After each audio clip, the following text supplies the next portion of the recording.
जय हिंद बच्चों। देखिए आज हम लोग जा रहे हैं पढ़ने अब interference of light by two waves. Interference का क्या कंडीशंस है, सस्टेनेबल इंटरफेरेंस कैसे मिलेगा, उसके लिए हम लोग पीछे कंडीशन देख लिए थे। और आपको ये भी कह सकता है कि सस्टेनेबल इंटरफेरेंस, क्लियर इंटरफेरेंस कैसे दिखेगा। एक बात और पहले बताओ, इंटरफेरेंस है क्या। इंटरफेरेंस जैसे आपने कभी कपड़े धोते समय सोप बबल देखा होगा, सोप बबल पे कलरफुल फ्रिंजेस दिखाई देती है, पैटर्न दिखाई देती है, वो फ्रिंज है। हाँ वो फ्रिंज है। आप बबल्स कपड़े धुलते हैं उसमें बबल पे देखेंगे तो रंगी रंगी कलर दिखाई देता है ना, वो फ्रिंज है जो बनता है। उसके अंदर फ्रिंज, फ्रिंज मतलब जो पट्टी दिखाई देती है ना, तो फ्रिंज है। देखिए जैसे ये ऐसा दिखाई देगा, जैसे ये डार्क है और ये रेड है, ऐसे ही डार्क और ब्राइट ऐसे फ्रिंज दिखेगा, फ्रिंज पैटर्न।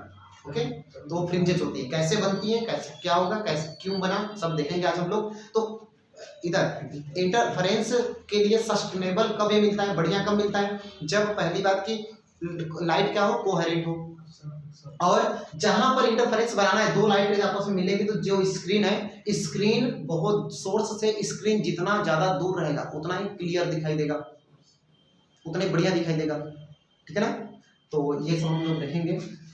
दूर रहेगा तो क्या कंडीशन होगा, पहले हम ये देखने जा रहे हैं interference of light by two waves क्या है। देखिए हम मान लेते हैं, आपको प्रिंसिपल ऑफ सुपरपोजिशन में पहले बता चुका हूं कि जब दो लाइट वेव्स एक दूसरे में सुपर इम्पोज होती हैं तो वहां पर लाइट कहीं पर मैक्सिमम होता है, कहीं पे मिनिमम होता है।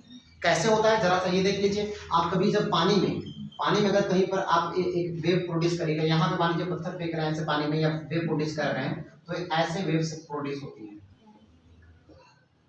ऐसे वेव प्रोड्यूस होती है। ऐसे ही बगल में एक और है, यही बगल में इसके थोड़े दूर पर एक और ऐसे ही आप वेव क्रिएट कर रहे हैं ऐसे, ठीक है। देखिए इन दोनों के बीच जो ये पॉइंट्स मिले हैं, ये पॉइंट्स देखिए, ये पॉइंट्स जो मिले हैं ऐसे, ये जो पॉइंट्स मिले हैं, ये पॉइंट्स मिले हैं जो ऐसे देखिए, ये पॉइंट्स देखिए, तो इन पॉइंट को ऐसे ज्वाइन करिएगा, इस पॉइंट्स को ऐसे ज्वाइन करिएगा, तो ये कहीं पर मैक्सिमा होगा तो कहीं पर मिनिमा होगा। जहां पर ये लाइट रेज दोनों आपस में, दो वेव्स दो आपस में मिले हैं, वो वेव्स कहीं पर मैक्सिमम होगा तो कहीं पर मिनिमम होगा। हो सकता है दोनों सेम फेज मिले, एक तरफ से वेव जा रही है, दोनों वेव एक दूसरे से साथ में इंपोज हो गई तो बढ़ जाएगा। अगर एक दूसरे के उल्टा में मिला तो वो जीरो हो जाएगा, ठीक है। तो इसका आप लोग को बहुत ही अच्छा, अगर कभी चलिए नदी किनारे चाहिए, गंगा जी चाहिए, तो वहां पर अगर दो हाथ में कुछ ऐसे ले लीजिए या फिर इधर से ऐसे पानी में ऐसे मारिएगा तो दूर फ्रिंज दिखाई देगा। हाँ दिखती हैं, फ्रिंजेस दिखती हैं, ठीक है। तो चलिए देखिए, तो वही तो दो लाइट रेज आपस में सुपर इम्पोज होती है तो वहां फ्रिंज बनता है। इसी पर हम पढ़ाएंगे आपको Young's double slit experiment, Young ने एक्सपेरिमेंट किया था। हाँ आइए इधर, चलिए बेटा बातें नहीं, इधर देखिए।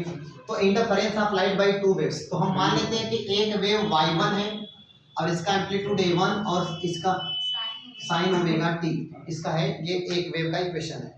एंड सेकेंड वेव का इक्वेशन है y2 equal to a2 sine omega t plus delta. अब फाई या कुछ भी फाई बोल सकते हैं, मतलब इन दोनों में कुछ फेज डिफरेंस है, फेज डिफरेंस है ना।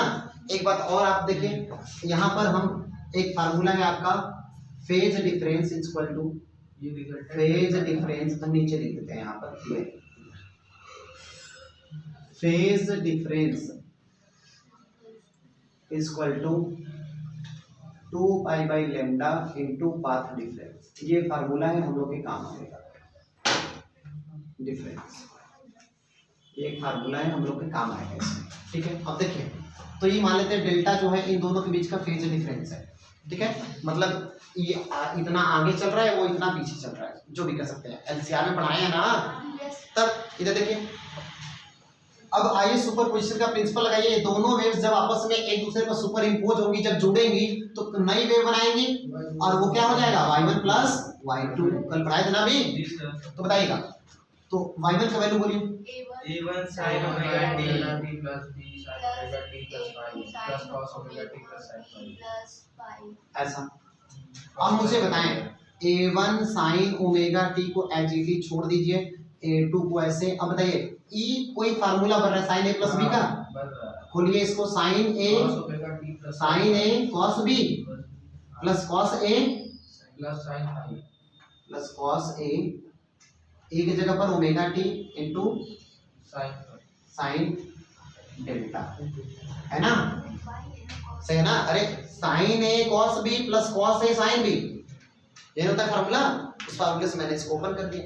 अब बताइए इसको, इस A2 को अंदर भेज दीजिए, ब्रैकेट खोलिए तो क्या हो जाएगा, इसमें मल्टीप्लाई और यहाँ पर भी, बोलिए ना। Yes sir. ब्रैकेट खोलेंगे तो A2 यहाँ पर भी जाएगा ना बेटा, ये A2 इसमें भी जाएगा उसमें भी जाएगा ना, हो गया। अब बताइए एक काम करते हैं, इसमें भी साइन ओमेगा टी इसमें भी साइन ओमेगा टी, कॉमन कर लें तो बताइए क्या मिलेगा, A1 प्लस A2, यहाँ साइन ओमेगा टी बाहर, और क्या बचा कॉस डेल्टा, बाहर हो जाएगा साइन ओमेगा टी, प्लस इसमें तो कुछ नहीं कॉमन है, छोड़ दीजिए, A2 sine delta cos omega T.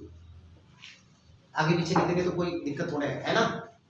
अरे इसको साइन डेल्टा को पहले लिख दिए, कॉस ओमेगा टी को बाद में लिख दिए, तो क्या ही दिक्कत है, सही है ना, कोई दिक्कत नहीं। अब बताइएगा एक काम करते हैं, इधर बेटा ये हो गया y का वैल्यू, y इक्वल टू, अब इसमें करते हैं क्या, लेट कर लेते हैं, let A1 plus A2 cos delta equal to r cos theta, चलो ठीक है मान लीजिए, और यहाँ पर मान लेते हैं and A2 sine delta equal to मान लेते हैं r साइन थीटा, ठीक है। अब इसको इक्वेशन 1 कह दीजिए, इसको इक्वेशन 2। अब इन दोनों का इक्वेशन 1 और 2 का वैल्यू पहले इसमें ऊपर पुट करिए, इसमें पुट करिए, बताइए। Then the above equation can be written as, then the above equation can be written as, ऐसा लिखा जा सकता है। बताइए y इक्वल टू क्या मिल जाएगा, y इक्वल टू इसके जगह क्या लिख दें, r cos थीटा और साइन ओमेगा टी, और प्लस इसके जगह बेटा r साइन थीटा, टी को बढ़िया है r sine theta into cos omega T. जरा मुझे बताएं दोनों में से r कॉमन है क्या, तो r कॉमन करके बताइए क्या मिला, cos, चाहे cos को आगे लिखे चाहे sin को आगे लिखे कोई फर्क नहीं पड़ेगा। तो एक काम करते हैं, sin को पहले देते हैं, sin ओमेगा टी को पहले, cos थीटा को बाद में, प्लस यहाँ से r बाहर हो ही चुका है ना, तो इसको बताइए क्या लिखते हैं, cos omega T, cos omega T की, तो वैसे cos ओमेगा टी और ये sin थीटा बाद में लिख दिए, कोई दिक्कत नहीं ना, मल्टीप्लाई में आगे पीछे क्यों, ऐसा क्योंकि साइन का फार्मूला बन जाएगा a प्लस b का। वैसे भी मैं बता दूं कि यहाँ पर मैंने क्या किया था, देखिए cos ओमेगा टी पहले है, sin डेल्टा बाद में है, तो हमने ऐसा लिखा है, तो उससे कोई मतलब नहीं है, आप छोड़ना। पहले बताइएगा r को यहाँ छोड़िए, बताइए sin a, अगर मैं इसको a कहूँ, ओमेगा टी को a कहूँ और थीटा को b कहूँ, तो sin a cos b plus cos a sin b, sin a plus b, बोलिए sin a प्लस b का फार्मूला, तो लिखे यहाँ पर sin a plus b, sin a का मतलब ओमेगा टी प्लस b का मतलब थीटा, ये हो गया y इक्वल टू, पहले इतना सुनाया क्या, तो ये क्या है, ये रिजल्टेंट वेव का इक्वेशन है, ये क्या है, ये रिजल्टेंट वेव का इक्वेशन है। दोनों वेव जब आपस में सुपर इम्पोज हुई हैं, ये दोनों वेव आपस में जब मिली हैं ऐसे, तो जो अब इसके बाद नई वेव बन के चलेंगी, उस वेव का ये इक्वेशन है, समझ में आया क्या, जहाँ पे r क्या है, उस वेव का रिजल्टेंट एम्पलीट्यूड है, ये r क्या है, रिजल्टेंट एम्पलीट्यूड है, और हम लोग, और उसके बाद ये ओमेगा टी और प्लस थीटा, थीटा क्या है, फेज डिफरेंस है, ठीक है ना। तो चलिए y क्या है, डिस्प्लेसमेंट है, resultant displacement, r resultant amplitude. तो चलिए r का वैल्यू में निकालना है, रिजल्टेंट एम्पलीट्यूड कितना होगा, जो वेव बनी उसका एम्पलीट्यूड कितना होगा, आगे निकालते हैं। यहाँ देखिए दिख रहा है, हाँ आइए देखिए, तो अब अगर मैं कह दूं इसके बाद r का वैल्यू निकालना है, r का वैल्यू निकालने के पहले मुझे एक बात बताइए, इक्वेशन 1 और 2 का स्क्वायर करके ऐड कर देते हैं, देखिए क्या चीज मिलता है, इक्वेशन 1 का स्क्वायर प्लस इक्वेशन 2 का स्क्वायर करके ऐड कर दिए, बताइए क्या मिलेगा, इसका स्क्वायर करके जोड़ेंगे तो आएगा r square cos square theta, थोड़ा और बड़ा लिखते हैं, आइए यहाँ जगह कम पड़ेगा, कम पड़ेगा, यहाँ लिखते हैं, चलिए या तो फिर ऐसे रुकिए, चलिए फिर इक्वेशन 1 का, इधर बेटा इक्वेशन 1 का स्क्वायर करिए, r square cos square theta, r square sin square theta, अरे बस इधर सुनिए, इसका स्क्वायर कर दिए, इसका स्क्वायर करेंगे, इसका स्क्वायर करेंगे, तो बताइए क्या आएगा, r square cos square theta plus r square sine square theta. लगना चाहिए ना स्क्वायर है, लगना तो है स्क्वायर है। अच्छा आगे सुनिए, आप सुनेगा एक मिनट। हाँ सुनिए, तो इसका स्क्वायर कर दिए इधर, अब इक्वल टू यहाँ पे इक्वल टू क्या है, इसका स्क्वायर करना पड़ेगा, तो इसके इक्वल में ही है a1 का a1 plus a2 cos delta का होल स्क्वायर प्लस किसका बेटा a2 साइन डेल्टा का होल स्क्वायर। सही है, तो अब यहाँ पे हम लिखते हैं, ठीक है ना, जगह नहीं है वहां पर, तो एक काम करते हैं यहाँ लिखते हैं, आइए वीडियो में है जी भाल है, मतलब कितना भी बोल लो कोई फर्क नहीं। देखिए तो अगर इनको स्क्वायर करके बताइए, इसमें से बताइए आर स्क्वायर कॉमन है क्या? यस आर स्क्वायर कॉमन करिए, यहाँ पर आर स्क्वायर कॉमन करिए, तो बताइए क्या बचेगा, cos square theta plus sine square theta equal to, बोलिए इसको फार्मूले से खोलिए, बताइए क्या आएगा, a1 स्क्वायर, बोलिए a1 square plus a2 square cos square delta plus 2a1 a2 cos delta. अरे स्क्वायर करेंगे a प्लस b के फार्मूले से खुलेगा ना, तो a का स्क्वायर प्लस b का स्क्वायर प्लस 2ab हो गया। अब प्लस उसका बताइए a2 का स्क्वायर साइन स्क्वायर डेल्टा। सही है क्या? एक बात बताएं, ये तो 1 हो गया, अरे कॉस का थीटा प्लस साइन का थीटा इक्वल टू 1, तो ये तो 1 हो गया। ये क्या बचा, आर स्क्वायर इक्वल टू अब a1 का स्क्वायर प्लस a2 का स्क्वायर। एक बात बताइएगा, इसमें भी a2 स्क्वायर इसमें भी a2 स्क्वायर कॉमन कर लें, तो a2 स्क्वायर कॉमन कर लेंगे तो बचेगा क्या, cos square delta plus sine square delta, एक साथ ही लिख दिए। अब प्लस इसको बगल में लिखिए 2a1 a2 cos डेल्टा। सही है बेटा, ई का हो गया 1, बोलिए तो क्या मिला, a1 प्लस a2 का square plus 2a1 a2 cos delta, कितना मिलेगा, ये हो गया आर स्क्वायर। ये आर क्या है, अगर यहाँ से आर इक्वल टू निकालेंगे तो ये रूट में हो जाएगा, तो आर इक्वल टू हो जाएगा रूट में a1 square plus a2 square plus 2a1 a2 cos delta. अब मुझे बताइएगा, अगर मैं कह दूं मैक्सिमम एम्पलीट्यूड कब होगा, जब दोनों सेम फेज में मिलेंगे, बोले ना, जब दोनों सेम फेज में मिलेंगे तो एम्पलीट्यूड क्या होगा, मैक्सिमम होगा। तो आइए मैक्सिमम एम्पलीट्यूड के लिए बताइए, एक बात ये बताइएगा, मैक्सिमम एम्पलीट्यूड कब मिलेगा, जब डेल्टा, ये वैल्यू भी बताइए, ई कांस्टेंट है, पहले वेव का एम्पलीट्यूड है, ये भी कांस्टेंट है, दूसरे वेव का एम्पलीट्यूड है, ये कांस्टेंट ये कांस्टेंट ये कांस्टेंट, तो आर का वैल्यू किस पर डिपेंड करेगा, डेल्टा पर, है ना, फेज पर। तो अब बताइएगा, अगर ये डेल्टा का वैल्यू कितना रखें कि ये मैक्सिमम वैल्यू हो जाए आर मैक्स के लिए, आर मैक्स के लिए, फॉर आर मैक्स के लिए, मैक्सिमम एम्पलीट्यूड के लिए बेटा, मैक्सिमम एम्पलीट्यूड के लिए डेल्टा कितना होना चाहिए, बोलिए डेल्टा कितना होना चाहिए, इस पूरे का वैल्यू अगर 1 हो जाए तो मैक्सिमम होगा। cos थीटा का वैल्यू मैक्सिमम या cos डेल्टा का वैल्यू मैक्सिमम कितना हो सकता है, cos का +1, तो इसका पूरा का +1 कब होगा, जब डेल्टा 0 होगा, है कि नहीं, तो जब डेल्टा क्या हो, 0 हो, ठीक। तो अगर डेल्टा 0 है, और कोई कंडीशन हो सकता है क्या, डेल्टा अगर 0 हो तो मैक्सिमम वैल्यू आएगा, और कोई कंडीशन हो सकता है, हाँ 2 पाई। इधर सुनिए, cos का वैल्यू कहां से चलता है, cos का मैक्सिमम चलता है ऐसे ना, 0 पर क्या होता है 90 डिग्री, cos 0 का वैल्यू कब आता है 90 डिग्री पर, और 1 कब आएगा 0 पर। तो आगे बताइए, यहाँ 90, यहाँ पर आगे, यहाँ से ऐसे आया तो 90 डिग्री चला, यहाँ से 90, फिर यहाँ आएगा तो कितना, फिर 90 180 हो गया, फिर यहाँ जाएगा ऐसे ना, ये ऐसा इतना पहले आया तो ये कितना हुआ 180, और यहाँ जाएगा तब 180 प्लस 90 कितना 270 ना, ऐसे ही करते जाएंगे आगे, तो वो मिलेगा हम लोग क्या, मैक्सिमम वैल्यू। तो फिलहाल सीधी सी बात, डेल्टा का वैल्यू 0 आना चाहिए, या cos डेल्टा पूरा का वैल्यू क्या होना चाहिए 1। तो मैक्सिमम आर कब मिलेगा, जब डेल्टा का, इसका पूरे का वैल्यू क्या हो, मैक्सिमम हो। अब मैक्सिमम मतलब पूरा का वैल्यू 1, पूरा का वैल्यू 1 कब आएगा, जब डेल्टा 0 होगा।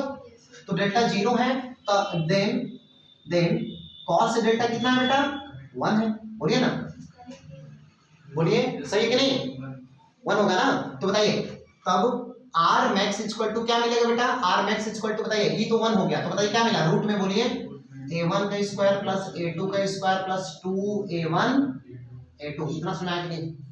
ओके अब आइए बस खत्म होने वाला है, इधर देखिए इधर, अब यहाँ तो अगर मैं इसको ऐसा लिखना चाहूं रूट में a1 प्लस a2 का होल स्क्वायर तो कोई दिक्कत, ये हो गया आर मैक्स। बेटा एक बात बताइए, स्क्वायर है बाहर निकलेगा, आर मैक्स इक्वल टू क्या आया a1 plus a2,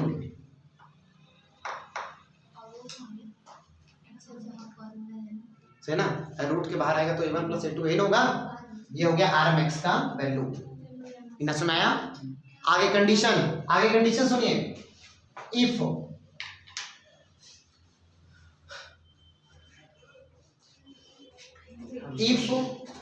a1 equal to a2, मतलब दोनों वेव का एम्पलीट्यूड ये जो है सेम हो, दोनों वेव का एम्पलीट्यूड ये a1 और ये a2 दोनों का ये एम्पलीट्यूड अगर सेम हो तो a1 इक्वल टू a2 आएगा। तो a1 इक्वल टू अगर a2 होगा, देन अगर a1 इक्वल टू a2 है तो क्या करें, a1 a2 बराबर a1 a2 equal to a मान लेते हैं, क्या जरूरत है a1 a2 मानने को, सही ना। तो बताइए देन ये क्या होगा, आर मैक्स इक्वल टू क्या होगा बेटा, आर मैक्स इक्वल टू आएगा a1 प्लस a2 के जगह पर a प्लस a बराबर कितना 2a। तो बताओ दोनों मिलकर के मैक्सिमम जब बनाएंगे तो ठीक दुगना हो जाएंगे कि नहीं, पहले ही मैं बता चुका था, मैं पहले ही बता चुका हूँ ना, जो मैं पहले ही बता चुका हूँ ये मैंने आपको प्रूफ कर दिया। अब चलिए मिनिमा के लिए निकालते हैं, आर मिनिमा कब होगा, आर मिनिमा कब होगा बेटा, जब इसका वैल्यू क्या हो मिनिमम हो, कॉस डेल्टा का वैल्यू मिनिमम हो, मिनिमम वैल्यू कितना होता है -1, सही है ना। तो -1 अगर होगा तो बताइए आर मिनिमा के लिए कॉस डेल्टा क्या होना चाहिए -1 ना। तो अगर आर मिनी, यहाँ पे शॉर्टकट लिखते हैं, आर मिनी के लिए कॉस डेल्टा कितना होना चाहिए बेटा, cos delta equal to -1 direct. तो बताइए क्या आएगा, यहाँ से बताइए r mini equal to root में a1 का स्क्वायर प्लस a2 का स्क्वायर माइनस 2a1 a2 होगा।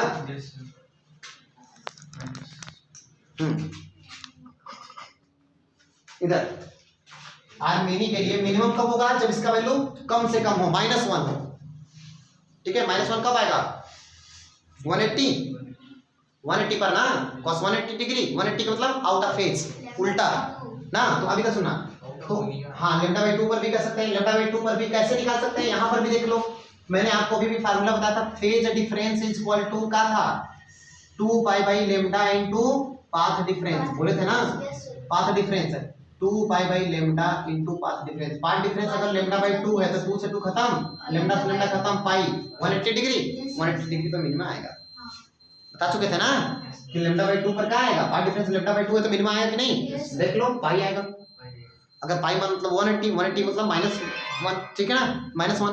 तो कहीं मिनिमा के लिए cos डेल्टा का वैल्यू क्या होगा -1, यहाँ पर अगर हम -1 रखेंगे बेटा, यहाँ cos डेल्टा का वैल्यू -1 रखेंगे तो ये माइनस हो जाएगा ना, तो ये माइनस रख दिया। अब बताओ इसको हम क्या लिख सकते हैं, a1 माइनस a2 का होल स्क्वायर, बाहर निकालेंगे तो क्या आएगा a1 minus a2 are minima, बोलो सही कि नहीं। अब अगर कहेंगे फिर से a1 इक्वल हो a2 के इक्वल टू a, तो क्या आएगा आर मिनिमा इक्वल टू आएगा a minus a equal to 0, बोलो मिनिमा है कि नहीं। बस एक लाइन 2 सेकंड का, क्या सुना, एक फार्मूला है आपका कि जो रिजल्टेंट इंटेंसिटी क्या होगी, तो resultant intensity directly proportional to the square of the amplitude, ये होता है। तो बताइए अगर यहाँ पर एम्पलीट्यूड रिजल्टेंट एम्पलीट्यूड है तो आर लिख दिए, कोई दिक्कत नहीं, कैपिटल ए भी लिख सकते थे आप, कोई बात नहीं। आई इक्वल टू प्रोपोर्शनल हटाते हैं तो कोई कांस्टेंट आएगा और ये आर स्क्वायर, आर का वैल्यू कितना है बेटा मैक्सिमम, अगर मैक्सिमम इंटेंसिटी निकालेंगे तो के आर का वैल्यू कितना आएगा 2a और स्क्वायर तो ऐसा बताओ 4ka स्क्वायर, और लेकिन आई मैक्स का वैल्यू, के का वैल्यू क्या होता है प्रैक्टिकली 1, तो आई मैक्स इक्वल टू क्या आया 4a स्क्वायर, जहां पर k इक्वल टू क्या है 1। अब बताइए अगर मिनिमम के निकालेंगे तो क्या आएगा बेटा, आई मिनी निकालेंगे तो क्या आएगा, I mini is equal to K r square. तो के को तो 1 मान लो, आर का वैल्यू बताओ बेटा मिनिमम के लिए कितना है, a1 माइनस a2 का होल स्क्वायर, और ये निकालेंगे a1 माइनस a2 का होल स्क्वायर, इतने पे छोड़ दीजिए और क्या, नहीं दोनों अगर बराबर होता तो क्या हो जाएगा, जीरो, आई मिनिमम कितना होगा तब डार्क हो जाएगा, सही है ना, ये आपका प्रूफ हुआ।